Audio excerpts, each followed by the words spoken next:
So you are finally here, in this place between death and rebirth, where life knows no dawn.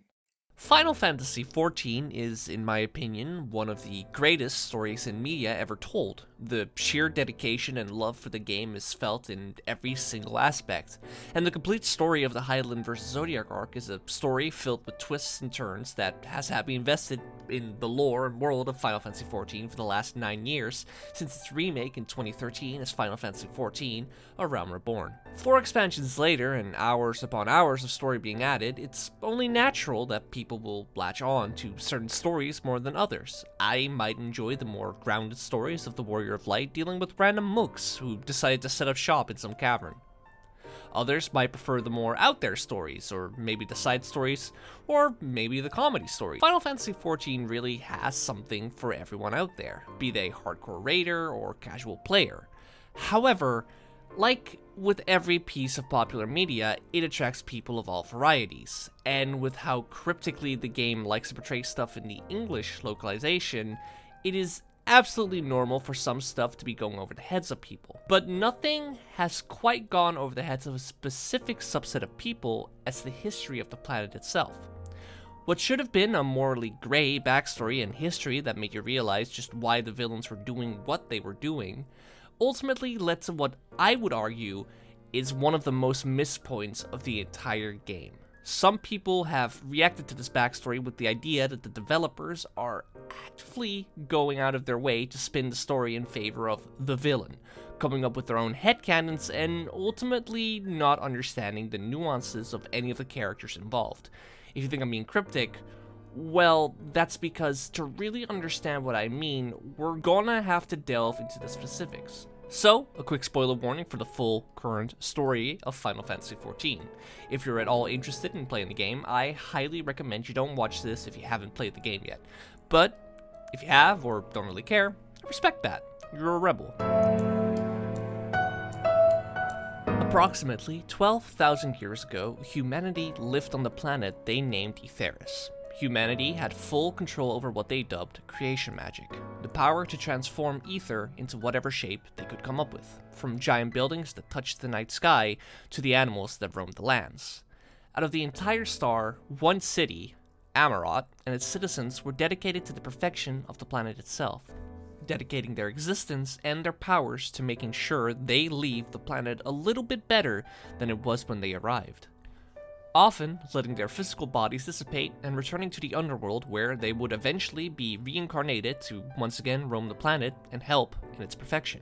In this city, the governing body, the Convocation of 14 individuals with specific goals for the seat they're a part of, decide over the city and surrounding areas. The Convocation would have a hands-off approach to the planet, letting nature do its work, though some members of the Convocation would choose a less hands-off approach to, for instance, stop a volcano from erupting and destroying a village surrounding it, much to the chagrin of their fellow members.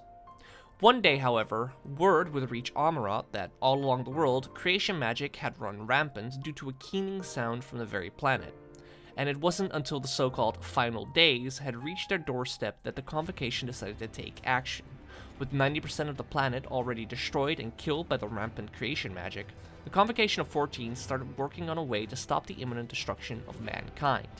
It is at this point that they came up with the idea to create a god that could reshape the very loss of the planet itself, opting to let the remaining survivors willingly sacrifice 50% of their numbers and use their own member, Elidibus, as a core for Zodiark, to steer the planet as its protector. It is at this point that one of the members, Azem, the member in charge of traveling the planet and dealing with the various civilizations across it, disagreed, and left the Convocation in protest of sacrificing people, going off to find their own way to deal with the final days. The Convocation decided after this to abolish the seat of Azem and proceed with their plans. Zodiark, the god of darkness, was created from the sacrifice of 50% of the surviving population of mankind, and at its core sat what used to be Elidibus. Zodiark used its immense power to stop the final days, but the planet was scarred and scorched.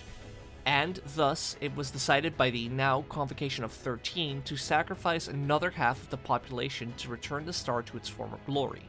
And so, 75% of the survivors of the final days had been sacrificed and became part of Zodiark to stop the final days and fix the planet from the damage. It is at this point that the remaining 25% was left with the reins of the planet. The Convocation proposed to sacrifice the new life that will be created to bring back the people that were sacrificed for Zodiark, essentially creating an exchange of the new souls for the old souls. And through this proposition, for the first time in the planet's history, Amarot stood divided. Half of mankind wished to proceed with the final sacrifice and bring back their loved ones. The other half didn't want to sacrifice what would essentially be children in comparison. During this period, Zodiark removed Elidibus from his core to help steer the star back on course. However, at some unknown point after this, the goddess of light Hydaelyn appeared as a counter to Zodiark. Wanting to stop the constant sacrifices of people, Hydaelyn and Zodiark fought. Eventually, Hydaelyn was forced to sunder Zodiark and their planet into 13 reflections of the source, and imprisoned each part of Zodiark on each reflection's moon. However, in this sundering, the once shining and powerful mankind was split into 14. 3 members of the Convocation, Emet-Selch, Elidibus, and Lahabrea, managed to escape the sundering, and watched on as those who they loved and once stood beside for the planet's perfection were reduced to thin imitations of the humans they once knew. At some unknown point in time after this, the 3 created crystals imbued with their memories of the 10 other seats of the Convocation, and searched up the sundered beings of their original comrades, and returned to them a small sliver of their previous powers. The Convocation, now dedicated to returning the planet to its former glory, took up the name Ascians, the Shadowless. Their first attempt at rejoining the planet was met with failure, as the reflection they chose was flooded with darkness, and in its wake left floating ruins and aether-starved demons fighting for dominion to survive. However, in their failure, they figured out how to rejoin the reflections. A reflection would be attuned to a specific element. Then, on the source, this element would be used to cause a region-wide calamity. The leaking ether from the reflection would be used in the source's cataclysmic event, and make the event 10 times worse. What would have been a regular forest fire would become a raging, region-wide wildfire that would burn for years. A simple thunderstorm would become a torrent of raining lightning bolts and destruction. The Ascians would, 7 times over, commit genocide and plant their roots in the rising civilizations, and watch as the civilizations kept rising like a phoenix from the ashes, only to burn it down once more when the time was right, only to return to sleep while the world rebuilt. The inhabitants of the source were forced underground, frozen, blown up, seen as expendable ants compared to their ancient versions. Emet-Selch will be instrumental in various empires that will be used for the sole purpose of secret planning and causing rejoinings. Lahabrea would body hop constantly to fuel his various plans, and over the course of the next 12,000 years, lose his mind and become a cackling villain compared to the cool and collected man he used to be. Elidibus would take up the mantle of both hero and villain over the centuries, going where he was needed to ensure that the source wouldn't be destroyed in the oncoming calamities and be uninhabitable, but also ensuring that a rejoining can happen in the first place. The countless deaths over the next 12,000 years will be justified by the idea that one day the Ancients will return. Among the myriad of people walking the planet, one person in particular had a love for the planet that went far and beyond the norm. Venat would traverse the planet and eventually take up the seat of a Zem on the Convocation of 14. She came across sights that left an impression on her quite like nothing else. During her run as a Zem, she would come across another individual who shared her love for adventure and her style of not adhering to the norm. And when she left the seat of a Zem, she chose her protege to take her place. Normally, when somebody deemed their role in the planet's perfection to be done, they would return to the underworld. Venat, however, would continue exploring the world to see more of its sights and the various cultures different from hers along the way. During the final days, she watched as the star she loved with all her heart was destroyed due to the destruction of the various beasts that had been created by accident. And when word reached that the Convocation would sacrifice some of the precious few remaining on the planet to create a fix for the final days, she disagreed, and together with 12 others, formed a countergroup. Venat and her followers would be vocal about their disagreement with the Convocation's decisions, seeing Zodiark as a band-aid fix to a bigger issue with the way of living from the people themselves. They decided that the only way to stop the oncoming third set of sacrifices would be to sacrifice their own ether and create their own god. Venat would become its core, taking up the name of Hydaelyn. Venat's protege was contacted as well, but much like with the Convocation's plans for Zodiark, her protege didn't want anything to do with the sacrifices. And thus, Hydaelyn was created, and fought with Zodiark, her own power being nowhere near that of Zodiark. She sundered his power into 14, splitting him into 14 pieces, and as a side effect, sundered the very planet into 14 as well. After this, Hydaelyn would take up the role as the planet's goddess, taking place in the underworld and calling out to people who could hear her to stop the Ascians from forcefully rejoining the reflections to the source and bringing back Zodiark. Hydaelyn watched as the very people and planets she loved were ravaged by war and diseases, therefore unseen, due to the etheric density of people now being much thinner. For the next 12,000 years, Hydaelyn would give people who could hear her call with the blessing of light and awaken the echo, a sliver of their abilities before being sundered by showing them a starstorm akin to the stars that would fall during the final days. These Echo-blessed adventurers would take up various titles across the reflections in an attempt to stop the Ascians. However, 7 reflections would be lost to the Ascians, and 7 calamities have occurred to the source. The first 6 calamities were based around the 6 elements: wind, thunder, fire, earth, ice, and water. The 7th, however, took the shape of one of 2 polarities that create balance in everything. The 7th calamity used the power of astral darkness to forcefully rejoin its reflection to the source, using the conflict between the Eorzeans and the Garlean Empire to stoke the fires of chaos. Eventually, however, 5 years after the 7th calamity, you, the player character, arrive in Eorzea. 5 years after the 7th calamity, an adventurer arrives in Eorzea, being gifted with the Blessing of Light and the Echo by Hydaelyn. The adventurer is asked to stop the Ascians from causing more calamities and destroying the planet. Joining the Scions of the Seventh Dawn, the adventurer is tasked with stopping the various gods of the beast tribes among Eorzea, and eventually proves instrumental in stopping the ultimate weapon from wreaking havoc on Eorzea. However, in the course of this, the adventurer is forced to fight their companion who is being possessed by the Ascian Lahabrea. Hydaelyn helps the adventurer by using up her already waning strength. The adventurer then manages to release their companion from Ascian influence, and, being given the title of Warrior of Light, they went off and continued their adventures with the Scions of the Seventh Dawn, while helping the Grand Companies of Eorzea with primals whenever they were resummoned.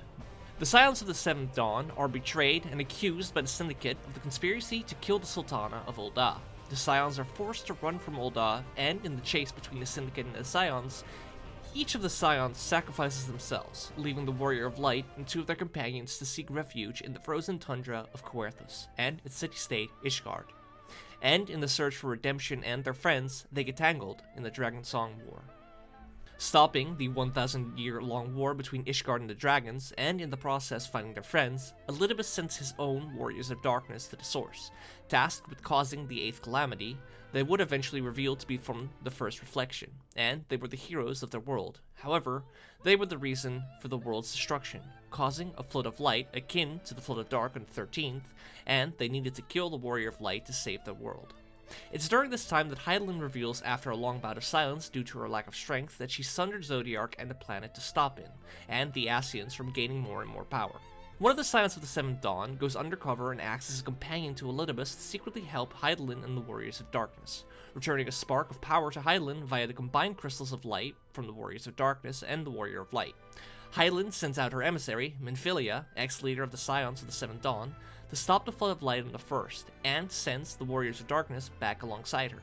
The newly put together Scions and the Warrior of Light are forced into the conflict between the Empire and the Grand Companies of Eorzea, and together with their allies in the Far East, they reclaim the regions of Garabania and Doma from the son of the Emperor Varys, Xenos, and the Viceroy Yotsuyu, respectively. And when the fighting between the Eorzean Alliance and the Empire reaches its peak, the Warrior of Light and the Scions are whisked away to the first, to stop the oncoming 8th calamity by bringing back the night to a world forever stuck in day. As the Warriors of Light and the Scions take up the title of the Warriors of Darkness, they come into contact with the Ascian Emet Selch. Claiming to be trying to work together with the Scions, they're told of the history of Zodiark and Hydaelyn. Emet Selch reveals that Zodiark was created by the Ancients to stop the final days, and reveal more of the reason the world was sundered. Adding on to what Hydaelyn said, it's revealed that the Ascians want to sacrifice the newly made life to bring back those who were sacrificed themselves to create Zodiark, and it caused a rift between the survivors, ultimately leading to Hydaelyn's creation and the sundering of the planet. forcing the Ascians to rejoin the world to return it and the people to what they deem worthy of existence. Eventually, the Warriors of Darkness arrive in a recreation made by Emet-Selch of the Final Days and are put to one final test by the Ascian to see if they were worthy of inheriting the planet. The Warrior of Light, almost succumbing to the primordial light that they had been holding in to bring back the night, they rejoin with their first reflection, the soul of Artbert, the Warrior of Darkness, which stops the light from destroying their soul and gives them a chance to fight against Emet-Selch. The Warriors of Darkness, after a fight with Emet-Selch's transformed state, stand victorious as the now dying Ascian begs the Warrior of Light to remember them. Elidibus starts one final desperate attempt to force the first to rejoin, and takes up the body of Artbert. Fighting against the Warriors of Darkness, he uses the hope and prayer of the various shards to empower himself with the power of light.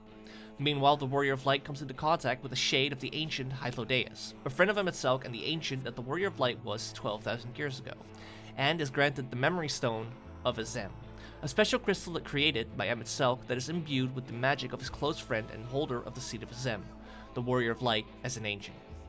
Elidibus is finally stopped in a final fight between him and the Warrior of Light. Using the magic in the Azem crystal, the Warrior of Light summons 7 companions from beyond the rift, and fights Elidibus, who had taken all the prayer and faith and light and became the Warrior of Light incarnate. Elidibus is stopped and trapped within the first crystal tower, and with him, the last of the unsundered Ascians die.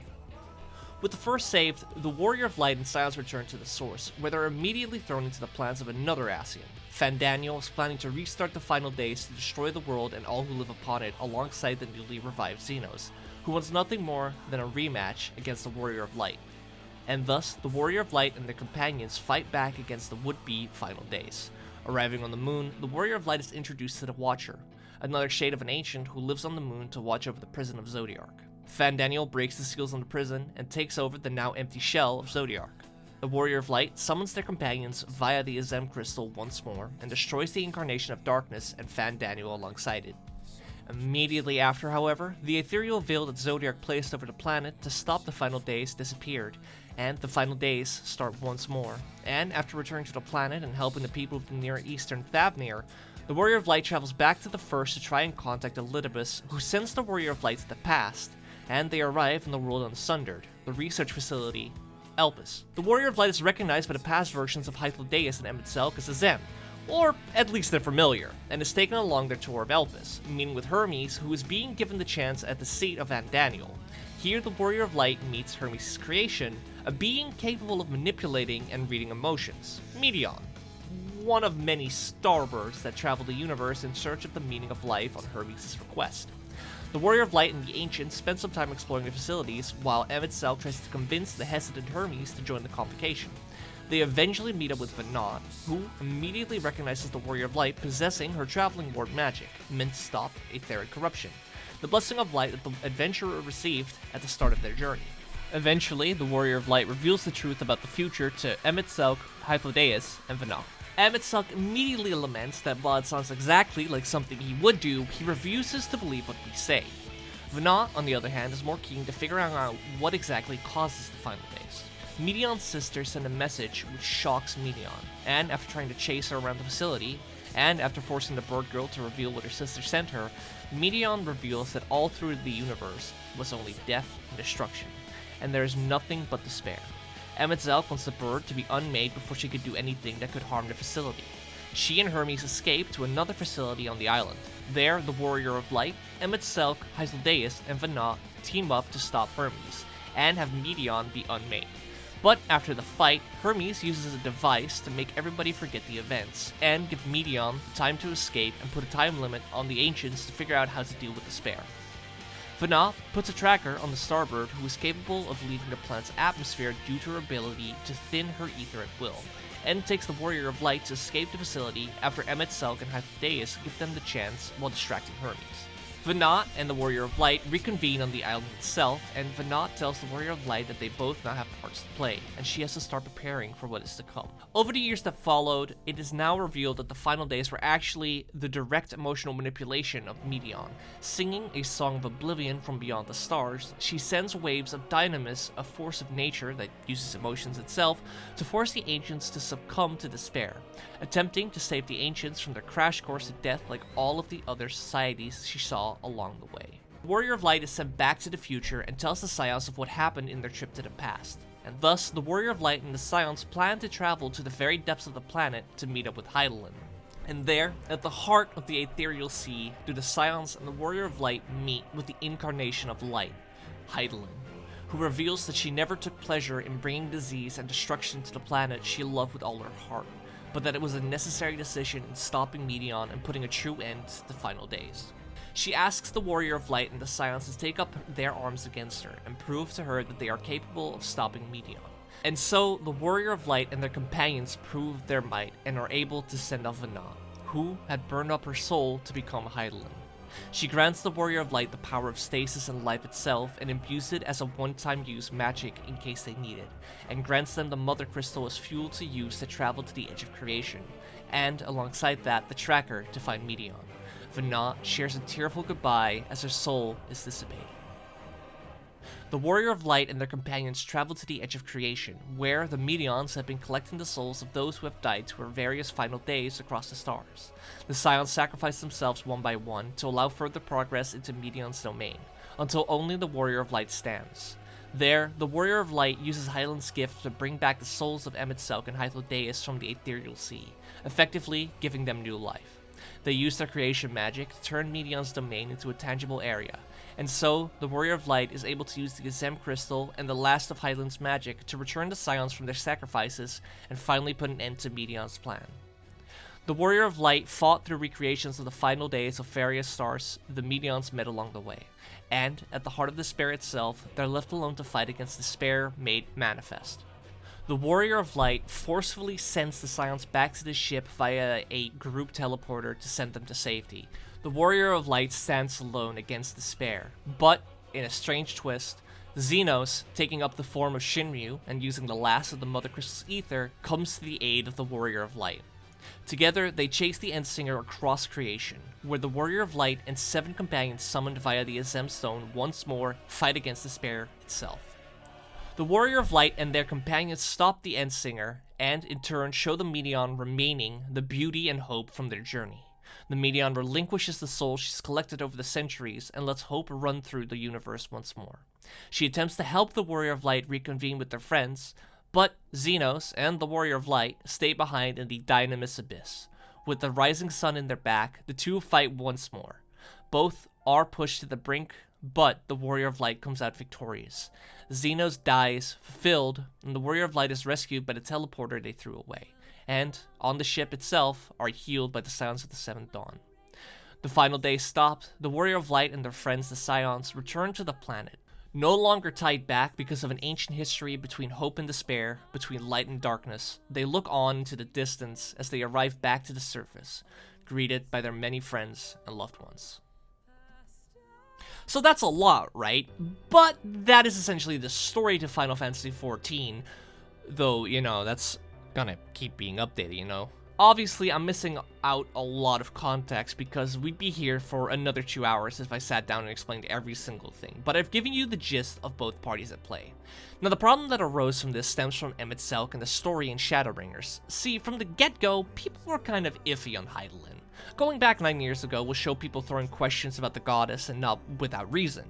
But throughout all of Final Fantasy XIV's first arc, Hydaelyn's only request to the player character was to stop the Ascians from, destroying the planet and killing everybody. Her subsequent silence and disappearance from Stormblood led people to believe she had an ulterior motive for some reason. Then, Emet-Selch dropped the lore bomb that Hydaelyn and Zodiark were the first primals ever made. And while that barely scratched the surface of their true origins, people ran with this. They are gods after a fashion, yes, but no different from the kind with which you are so intimately acquainted. Formed of faith and prayer, of conviction and devotion. The eldest and most powerful of primals. Primals in Heavensward were explained to be the prayer and ideals of beast tribes given form by Ether, and throughout all of Final Fantasy XIV, the Warrior of Light would stop primals from existing due to their inherent Aether draining abilities. See, the Primals drop was barely even accurate because the only thing that Hydaelyn and Zodiark share with the Primals we know now is the fact that they stem from prayer, ideals, and sacrifice. Comparing Hydaelyn and Zodiark to Primals is like comparing apples and oranges. Sure, they're both fruits, but they're inherently different. Not to mention, just saying that Hydaelyn was evil because she was a primal was ignoring the primals we met in the past that weren't in fact out to destroy the world or mind control their followers. Primals like Ramu were out to test the Warrior of Light. Alexander himself calculated millions of timelines and saw that the only one where he didn't destroy the world by just existing was the one where he lost. So, he trapped himself in stasis so he could never be summoned again. And, evidently, from the get-go with Hydaelyn and Zodiark, the world wasn't being drained of ether by either. There was never an inherent ether loss outside the actual summoned primals by the Beast Tribes. But that wasn't just what caused the player base to see Hydaelyn as a villain. Emet would tell us about the Ancients and show us a glimpse of what the world was like before, and one of the most common Hydaelyn is evil arguments is that Hydaelyn never revealed the Ancients and why exactly she sundered the world. And honestly, it didn't fucking matter at the time.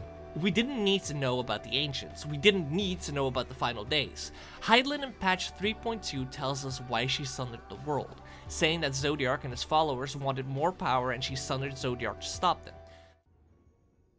Before there was life, in the depths of the ethereal sea, light and dark did once dwell as one.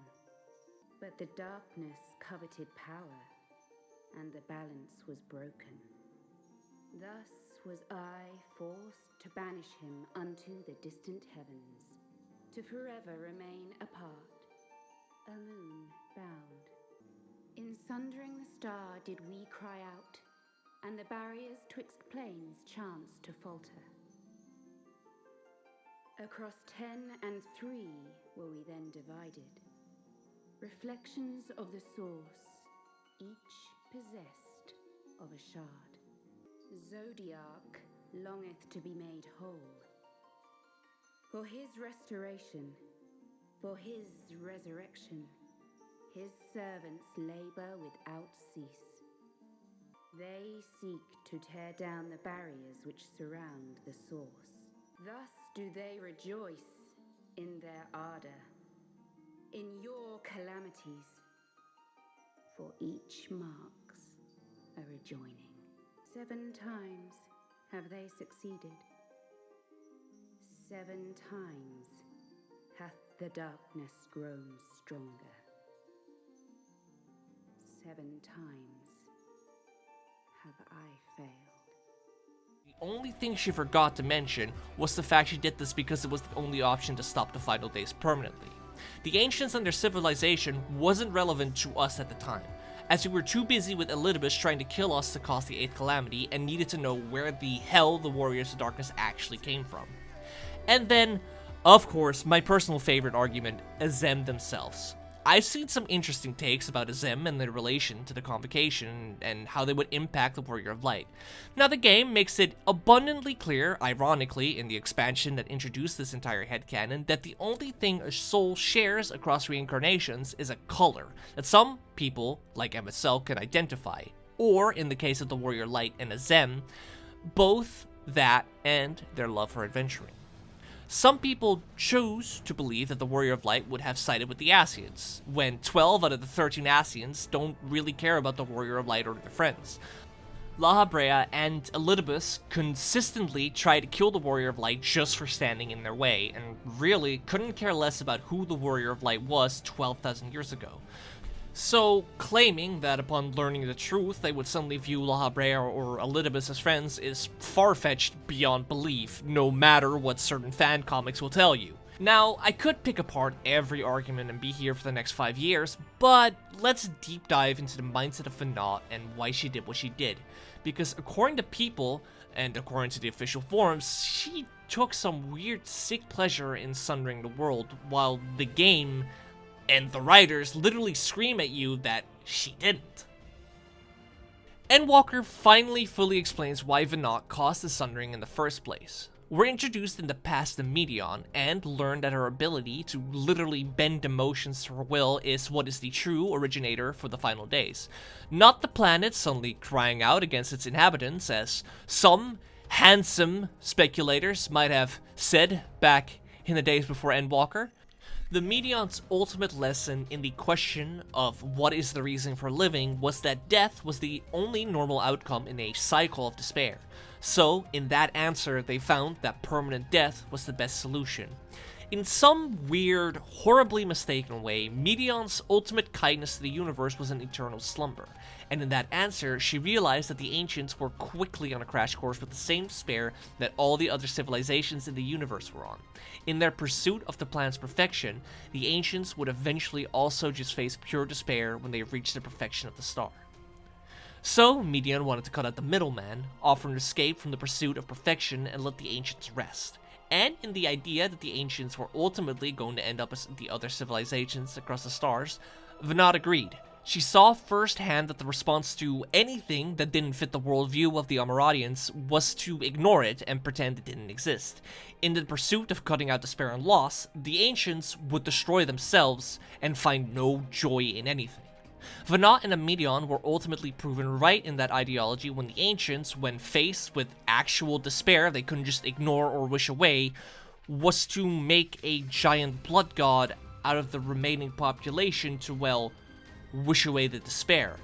They literally went ahead and sacrificed 75% of the planet to a blood god of their own making to stop a worldwide apocalypse, which is ignoring the fact that 99% of the planet was already dead and Amarat was the literal last bastion of humanity. And while it was clearly a necessary thing due to the fact that the ancients literally couldn't interact with Medion's dynamist abilities, Azem's departure already showed that not every ancient would inherently agree with sacrifices as a proper way of dealing with despair. And then what? What if the ancients continued after that? What if Hydaelyn never existed? What would stop another Hermes from creating another Medion? Or using the literal wish-granting genie that is Zodiark to cause even further despair? Just kill more and more people? And then what when the planet reaches perfection? The ancients would eventually have forgotten what despair felt like and lost all joy in their own made reason for living.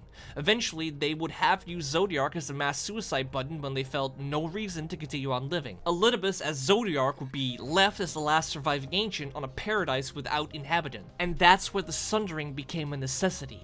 Venat saw the writing on the wall with Zodiark. It wasn't some weird inherent intent to want to destroy the ancient. It was the only way for a population stubbornly sticking to an ideology that was self-destructive to have a chance to survive and even ultimately really stop the final days. Venat took no joy in destroying the lives of her loved ones and seeing sickness and war overtake the now etherically thin population of the planet. It was a sweeping decision she made for the planet, and that's what made her a true ancient. All is excruciating pain. I breathe fire and torment.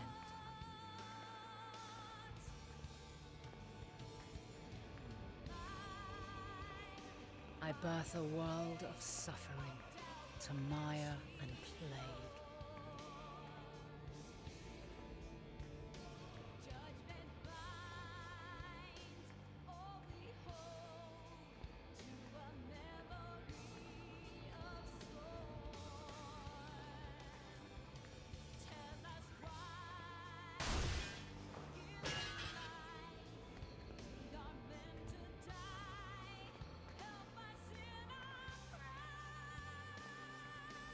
In one fleeting moment, lives come and go, ever moving towards the unknown.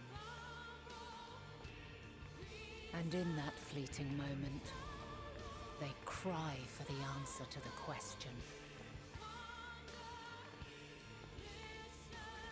Why, given life, are they meant to suffer, to die?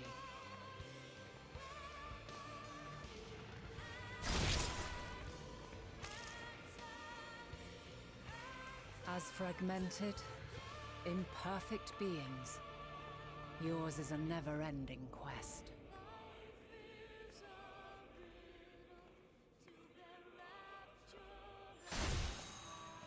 A quest to find your purpose, knowing your end is assured.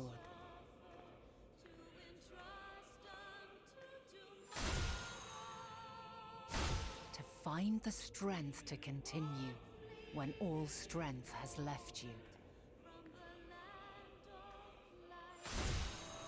To find joy, even as darkness descends. And amidst deepest despair, light everlasting. Literally every other major ancient we met did the same. Emet-Selch and the Convocation decided that the new lives weren't worth the planet and committed genocide over and over. Hermes and Medion decided that there was no reason for living and put a doomsday clock on the ancients. Do I personally think Venat was right? I think she was right in that the ancients were on a crash course with self-destruction. I think there might have been other avenues and options other than sundering the planet, but I do think that, like Zodiark, this idea was born out of necessity. In the same vein, I think the Convocation wasn't wrong to create Zodiark. I think the ancients were inherently flawed, nigh immortal people with ideas that went far beyond their own limitations or even understanding. Hermes created Medion and her sisters to find an answer to a question he couldn't find on his own planet. The ancients were given godlike creation powers and used it for various ends. How many creations were made as a joke? How many creations were put on the planet and immediately taken off it due to not fitting the established norm? It's mentioned by Hydaelyn that the latest trend was to make shark creations. How many of these species were created just to be destroyed moments later? Ah, that's a new species of shark. We approved the concept but a few days ago. Sharks are among the most popular sea creatures. Rare is the day when someone does not submit a new concept. At first, they were largely orthodox, consideration given to such things as size and environmental impact, and then a whimsical someone thought to bestow it with flight, another superior intelligence. And then the floodgates burst, concepts with multiple heads, or arms and legs, and so on and so forth. It was getting absurd. A part of me wanted to tell them to go away and find something else to create, but in the end, I couldn't deny their passion. Life was given a form only for it to be taken away before it even has the chance to fulfill its predetermined usage on the planet. When a society has no other reason for living outside of their self-appointed roles as caretakers of the planet, it's no wonder that Hermes and Medion came to the conclusion they did. And it was through the Sundering that the inhabitants of the planet found true reasons to live. They found love through heartache. They found hope through despair. Time and time again. Even when the planet is faced with imminent destruction, you find hope. Yes, humanity might have lost the ability to create skyscrapers on a whim, but what they gained was infinitely more useful in the long run. Hope, found through years and centuries of hardship. And it is in that very hope that the Warrior of Light is able to do what the ancients weren't capable of, destroying the incarnation of pure despair. They are capable of showing Medion true hope and beauty in the journey they followed. It is in fact the story of Final Fantasy XIV's development in itself. The developers worked tirelessly to create a game they could be proud of, and one relaunch and 4 expansions later, I am 100% confident in saying that the story the developers weaved in the Hydaelyn and Zodiark arc is one of the greatest pieces of storytelling ever written. Hey there, thank you for watching this video. If you like what you saw, please consider liking and subscribing to the channel. Obviously hitting that bell, it helps out a ton. Also, you can check out any of my other videos right here, here, and here. I don't know, YouTube is a ever-changing landscape. But yeah, hope you enjoyed the video, and see you next time. I love you.